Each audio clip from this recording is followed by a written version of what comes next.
Okusinziira ku bibalo bya Uganda Cancer Institute Mulago, buli mwaka abakyala 3500 be bafuna kkookolo w'amabeere wano mu Uganda, wabula nga 8 ku bo bokka be bafuna obujjanjabi. Kitegeerekese nti bangi tebeetalina bujjanjabi olw'amalwaliro okubeera ewala ate nga tebalina nsimbi za kusaasaanyiza mu ntambula, so nga abalala beetalina ddagala lya kinnansi. Kkookolo w'amabeere atera okweyolekera ku kazimba akabeera mu bbeere. Oluusi omuntu atera okuwulira obulumi, wabula ng'emirundi egimu tekaleeta bulumi bwonna. Farida Kitiibwa y'omu ku baasimatuka kkookolo w'amabeere bwe yazuula mu mwaka 2018. Ono yasooka kuwulira bulumi mu bbeere bw'atyo n'agenda mu ddwaliro okumanya ogubadde. Oluvannyuma baamulongoosamu akazimba era omusawo n'amusaba basooke bakeekebejje okuzuula oba kalimu obutaffaali obuleeta kkookolo. Era musawo, because I remember yandaba ate bwe nalaba ng'alwawo okuŋŋamba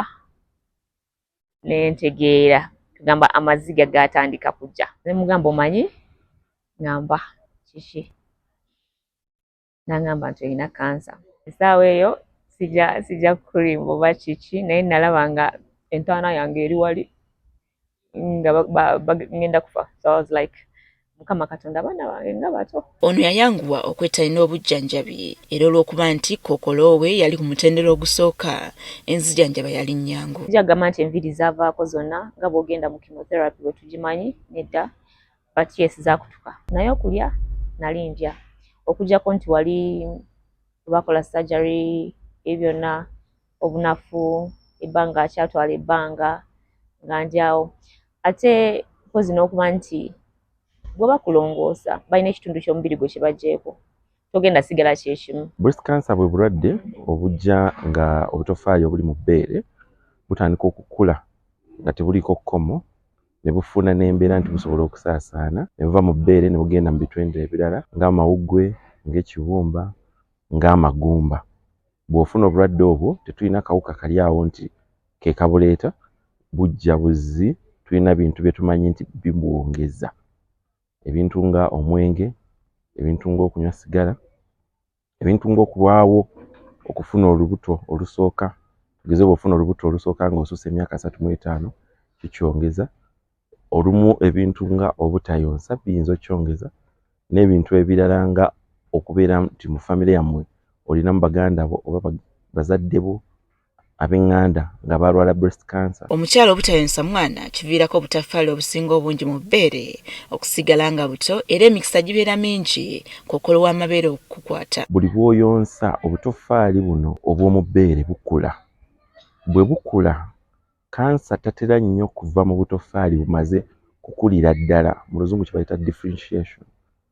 Naye bw'otayonsa osigala n'obutoffaali obuto nga bungiko, kitegeeza obutoffaali busobola okutandika okuvaamu kansa. Naye ate jjukira ne bw'oyonsa, tulina ebirungo ebikyuka bye bayita hormones mu mubiri gw'abakyala, nga bwe bikendeera emikisa gy'okufuna kansa oyo nagyo gikendeera. Waliwo obubonero obw'enjawulo kw'oyinza okulabira nti olina kkookolo w'amabeere wadde nga buno buyinza okwawukana okusinziira ku kikula ky'omuntu. Tukebera ebbeere ne tuzuulamu akayinja, oba osobola okuba nga mulimu ekiva mu nnywantoyo, osobola okuba ng'olina obulumi ku bbeere, but most cancers are painless. Abasinga teba experiencing na pain. Osobola okubeera nga skin yo erinako nga walaba skin ya lemon oba omucungwa ogwo oguli mu kuvunda, obwo tuli butyo. Osobola okuba nga okoze dimpo oba nga nakanimpo kaguddemu munda bwe kati. Kkookolo w'amabeere asobola okujjanjabwa mu ngeri nnyingi, gamba ng'okulongoosaamu akazimba, okusalibwako ebbeere lyonna, okukalirira ekitundu awasaliddwa n'endala nnyingi. Wabula okusinziira ku bakugu, zino zijja n'ebizibu byazo okusinziira ku mutendera gwa kkookolo. Buli bwe tukwata omukyala nga kansa ono akuze, kitegeeza treatment ze tuba tulina okumuwa ziba nnyingi. Kati gye tukoma okukuwa ennyingi n'okufunamu side effects kwe kweyongera. Naye ebiseera bingi bwe tukukwata nga kansa ono akyali, treatment ze weetaaga ziba ntonoko. Abakugu bagamba nti omukyala asobola okwekebera kkookolo ng'ali waka, era kino alina okukikola nga wayiseewo ennaku ng'avudde mu nsonga ze ez'ekyala. Tutera kwagala okebere nga wayiseewo ennaku nga 5 ku 7, kubanga mu nnaku ezo amabeere galekerawo okukuluma, gakendeeramu mu sensitivity, no exposing ebbeere yo n'okosa finger pads zino n'okola massage eno ey'ebbeere ng'eri sacula bweti n'ojja ng'onyiga bwoti ng'ozuulamu akayinja kaba kakalubanga akantu kano w'okalaba.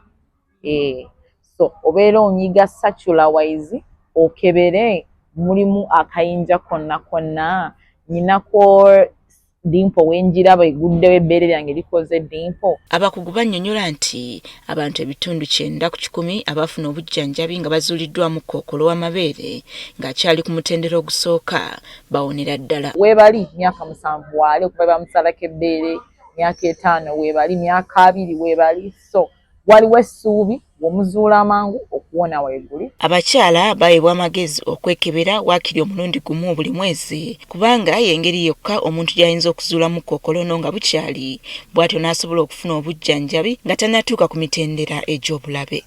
Rita Nalukenge, NTV, Kusa.